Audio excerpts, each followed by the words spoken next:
You build an app for your users, but they're updating the same data in multiple places, or they have to navigate to several places to access the data they need. So how can you make this user experience better? I'm Jennifer Lee, Lead Admin Evangelist, and your host of How I Solved It. In this episode, Powell will show you how she used the power of App Builder to create a centralized view of data that her users need in one place, surfacing the right data at the right time. Let's check it out. Today, I'm joined by awesome admin Ann Powell. Ann, welcome to How I Solved It. Thank you for having me. So let's get to know you a bit better and before we dive into your use case and solution.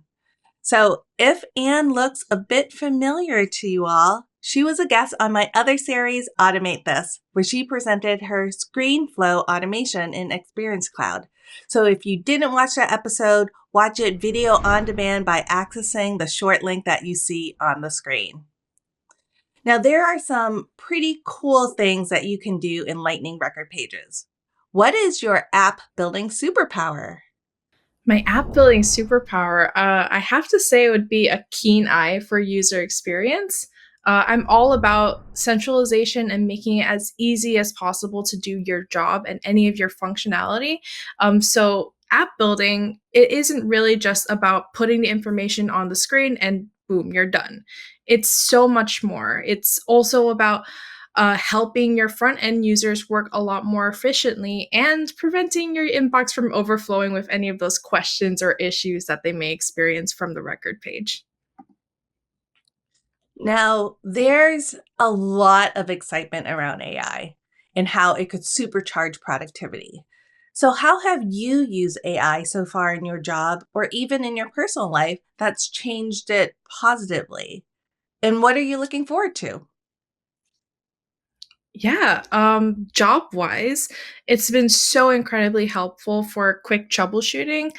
For example, say I am trying to figure out what a formula says, and I just haven't quite woken up yet to process that information myself. I can copy and paste the formula into an AI assistant, and it can usually give me an idea of what's going on in there, keeping in mind that I have to be awake enough to actually make sure it's right or that it makes sense. For personal use, on the other hand, it helps with a bunch of day-to-day stuff that you wouldn't even really consider normally. For example, just the other day, I was able to input a bunch of my ingredients that are in my fridge that are just kind of there to get rid of. So it just gave me a recipe, and I could actually use those ingredients. Other ways, I also ask for prompts for creative writing when I want to start practicing a little bit more. That being said, I'm very much looking forward to seeing how it progresses, specifically in the assistant realm. It's been already so useful for, like I said, personal use and professional use. But I've seen some functionality to give a bot a personality in its response, which has been so crazy to see. And so I'm definitely keeping my eye on that. All right, so you have me curious. That recipe, was it any good? It was okay. At best, it was okay. But I got to use the ingredients, which was my main point. Great. All right, so back to business. Why don't you share with us your business challenge that you're trying to solve for? Yeah. I had a client that was in dire need of simplification for their hiring process, specifically around applications that they have coming in. They were entering information in two different places, like contact information, both on the application custom object that they worked mostly out of, and on standard objects like contacts and leads. So that's three different places that they're entering in contact information, which leads to inaccurate data because they're trying to figure out which one has the right one and updating it in every single one.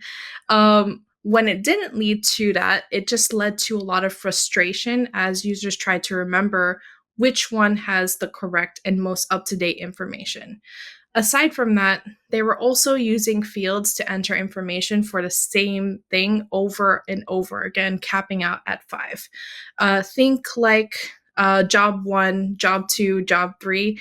What is their experience there? And then instead of using actual individual records for those, they were using fields to enter that information in. So that's just their main big pain points to start, with a little bit of restructuring around the objects and fields and the power of App Builder. We were able to optimize that process and put everything related to applications all in one place. So we admins love to nerd out, so I would love to see how you built it. Can you show us? Of course. So here we go. As we're seeing here, this is an example of an application that has all of the functionality in one place. As we can see here, I have a 3-section layout with a header here. I have the pathway up top of what this application process is going to look like. Right now it's in the new stage, and then I have my candidate information here and the position information here. If we look down or scroll down a little bit more, there we go. We see here in the position that I'm able to see that the status is open, it's in the sales department, where the location is, who the hiring manager is, and any of the requirements that this position needs. I also see the offer information at the bottom. Now, all of this information doesn't actually live on the application object. It lives on the position object, which is right here. But we're still able to access that information due to App Builder. We'll go into that in just a little bit. Aside from that, we also have the candidate information right next to it. This allows them to easily compare and contrast the position requirements versus the candidate themselves. And in here, we have their contact information. And as you can see, we have a little editor. So if I went in here, I can easily edit their information on the contact record from the application record. So let's say I got a number wrong, or quick change of their number that I didn't catch and I needed to update when I'm doing my interview with them. I can save that, and that's going to immediately translate that information into the contact record as well. Right below it, we have qualifications. Now, qualifications is not a related list from the application object. It actually lives on the contact object as well. These are the qualifications that are related to this candidate's contact record. And as we see here, there's quite a few. And I'll show what that looks like in the back end as well. Aside from that, scrolling up a little bit, we also have the overview, which is just an overview of this actual application, all of the information they could possibly want regarding it, and then our standard chatter and activity here. Now, what's cool is if I go, let's say pre-screening is done, and now we are at the interview stage. As you can see here, the submit review button actually appeared. So if I go back, it is not here. That is because the only time that the submit review or reviews should be submitted is actually during the interview stage, and nothing else, or review should not be done anytime otherwise. So I'm going to go ahead and submit a review. Let's say during the interview process, they blew me away. Astro did an amazing job. They did amazing. And I'm going to recommend them for hire. Once that is submitted, as we can see, the reviews tab popped up. That's because a review has been submitted. If there's no reviews that have been submitted yet, that reviews tab is not going to be available. And that's because that's not really applicable at the time if there's nothing to look at. So I wanted to hide that until it actually matters. And I have a little chart here displaying the actual reviews, and then a related list of the reviews as well. Something else really cool is, let's say on the position here, this position is closed. Okay. If I go back, Now I'm going to see that there's a big header right up the top that the position is closed, and that means that I don't need to actually look at this application anymore since the position is no longer being offered. So there's some dynamic visibility around that as well. So how did I do all of this? Let's go ahead and move that back into new and take a look at the app builder.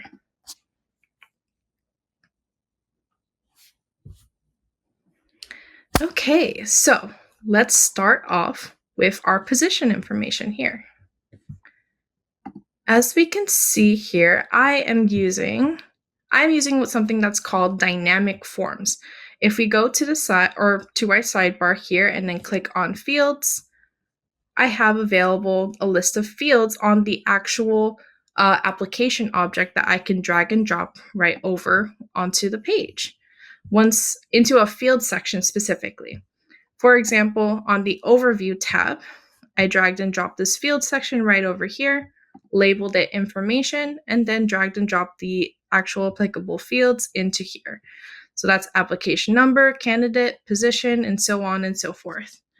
Now, for the position information, this information doesn't live on the application. So how did I get the position information here? On this side, there is the position field, and we see that there's a little caret. I call them carets. If we click into that, it'll actually show us the fields that are in the position object, and we can drag and drop it onto the field section just like we would any other field from the original application object. So let's pretend that status isn't there yet, and I'm just going to drag and drop it in there. So now the status is actually going to be coming from the position, but it's going to be placed onto the application record for view, and that information is always going to be synced together. It's as though you're creating a formula without actually going through and creating a formula in the back end. That information is always going to be correct. And since they don't need to be updating this actual field information, so position information from the application, I'm just going to leave it like that. Now, for the candidate section, for this contact information here, how was I able to actually edit the contact information from the application object? I use something that's called related record right here. I dragged and dropped that into here, and once here, we see that a lookup field is one of our options to actually input. Now, the default for related records is usually use this application. However, if you have a lookup to something else, for example, the candidate, you can use that contact to actually input that information there. Now, to display the proper information that I wanted to, I created a new update action. So if you just click on this right here, I created a new update action that updates the record. And let me go back here. That updates that contact information. And I made it so that the layout is as follows here. So name, phone, email, mailing address. Now let's take a look at what that looks like.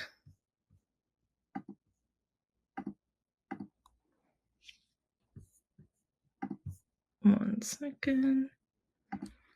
So edit layout, as we can see here, name, phone, email, and mailing address, which matches how our layout is laid out here. Now that allows you to actually update that information. Now you can do the same thing somewhat for the create action if you would like, but since I only need our people using this to actually update the contact information since it should already exist, I'm going to leave that blank. Now for qualifications, I'm actually using the dynamic related list single component. Let's look for that here, which is right here. Now, again, the parent record typically defaults to use this application. However, you can also select a lookup field or a relationship to use the candidate record, for example. I found the experiences related list that is on the contact record, listed that here, relabeled it to qualification since that's what's most applicable in this context. And then I actually went ahead and treated this like any other related list that I would want to display here. So picked the number of records to display, which fields I wanted to display, and sorting as well, which is by end date. And I added the new action so that on the go, users are going to be able to actually list out any new qualifications that may pop up during the interview process. Now, once that is done, let's take a look at how I made the component visibility for our reviews tab. Now, first off, the reviews tab is dependent on a review actually being submitted. So on the back end, I actually created a roll up field that rolls up how many, the count of reviews for a certain application. So once that number, let's take a look here again. We have here number of reviews, which is our roll up, greater than 0. That is when the tab will be displayed. So if you wanted to do component visibility on a tab, you would simply click on the tab you want component visibility on, and then add the filter, however you would like. Aside from that, I also have component visibility on this position closed rich text field. So that would be through here. And instead of using the default record field filter type, I actually went into advanced so that I could select record, so the application to the position, and then checking the status of that position and making sure it's closed before this is displayed. That way it doesn't display at any times when the position actually isn't closed and can cause some issues. Aside from that, we also have dynamic actions here. So in the highlights panel, typically this would just display as whatever the actions are for the page layout. But since I upgraded this to dynamic actions, I was able to now select which actions I wanted to include on this record page, as well as add some action visibility. So for the submit review action, I have this component or action visibility where it checks if the record that I'm currently looking at, its status is equal to interview. And that is the only time that that action will be available. So the last portion here for our component visibility, since we do have a lot, is this close details. When this is just our standard field section component and our standard set component visibility. I have it where our record status is equal to closed. So that's the only time that this closed details section will appear. And that way our users, whenever they close an application out, they see that front and center as to what the closed status was and the closed reason was. So that is everything in terms of our actual functionality. However, I didn't want to just resolve any of the pain points. I wanted to give them some added functionality as well, and that was our My Labels portion right here. So while organization wasn't necessarily, or personal organization wasn't necessarily a pain point for them, this My Labels feature, which is standard component right here, you would just drag and drop it to wherever, and then no configuration necessary unless you want some component visibility. That will make it available to you. So let me leave here really quick and show what the My Labels looks like. So this is a list of personal labels or tags that is dynamic and personal to each individual user. For example, my user, let's say I'm going through this application process and I decide, oh, this is a great candidate and I want to keep my eye on them. I can simply list them as a top candidate, save that, and then that pretty much adds a tag for them for my own personal use. And if I click into that, I can see other top candidates that I have assigned. So we have here Astro, which is our current record, and then Gia, which is a previous applicant. So that's another added functionality that we are very happy with and very much like to use. But I just wanted to show one last thing, which is our last component visibility, what it looks like on the front end, which when the status is equal to closed, here is where our closed details are. And that's everything. So, to recap what I've just shown, we took a process that was very frustrating with having to enter and view information in several different places to a more streamlined process where you can view and do everything in one place now. Users can now update contact information and create qualifications without even having to go to a contact record anymore. They can view position details and directly compare it to the candidate without having to go into the position. They can submit reviews only when the time is right and actually view it only once there's something to view. And way, way more functionality than they even were thinking of adding. So that's everything. And back to you, Jen. Thank you, Anne. I love, by far, I think my most favorite feature in App Builder is component visibility and the action visibility, because you can use that to show hide things and just show them at the right time. And as you demonstrated, you're using it all over the place. Yes, there's so many different use cases for component visibility, especially if you're trying to avoid some not necessary data coming in at the wrong time. Right, exactly. And so, Anne, thanks for showing us your app building superpowers using Lightning App Builder to create that centralized views of your apps with data pulled from all different objects. And I'm sure others will find what you did very helpful to implement in their orgs too. So thanks for coming on to How I Solved It. Thank you for having me. You just saw how Anne Powell used Lightning App Builder to build a record page that has all the data that her users need in one place, using features like component visibility, dynamic forms, related record component, dynamic actions, and more. Amazing. You can always find videos like this by going to admin.salesforce.com or by subscribing to our YouTube channel, Salesforce Admins, so you will never miss another episode of How I Solved It. Thank you for watching, and we'll see you next time.